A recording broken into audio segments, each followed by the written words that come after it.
કાંકરેજ તાલુકાના નાનોટા ગામે પ્રાથમિક શાળામાં સેવા સેતુ કાર્યક્રમમાં બનાસ બેંકના ચેરમેન શ્રી ડાયાભાઈ પિલિયાતર દ્વારા દીપ પ્રગટાવી ખુલ્લો મુકાયો। રામજીભાઈ રાયગુર, બનાસકાંઠા। આપણી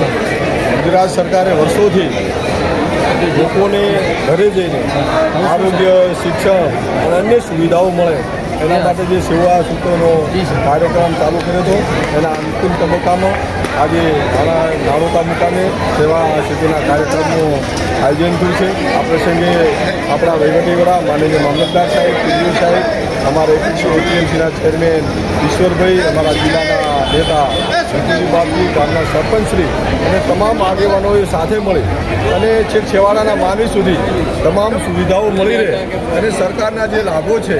એ તમામ લાભો ઘર સુધી પહોંચી જાય એવો જે નરેન્દ્રભાઈ મોદી સાહેબે જે ઉમદા હેતુથી આ પ્રોગ્રામ ચાલુ કર્યો હતો, આ પ્રોગ્રામમાં ઉપસ્થિત રહી અને લાભાર્થીઓને તેમના લાભના વિતરણ કર્યા અને લોકોના ઘર સુધી આ વાત પહોંચે એ માટે ગ્રામજનોને અપીલ કરી અને આ પ્રોગ્રામ ખૂબ સફળ પ્રોગ્રામ રહ્યો એ બદલ વહીવટીતંત્રનો અને સમગ્ર જે કાર્યકરો છે એમનો હૃદયપૂર્વક ખૂબ ખૂબ આભાર માનું છું।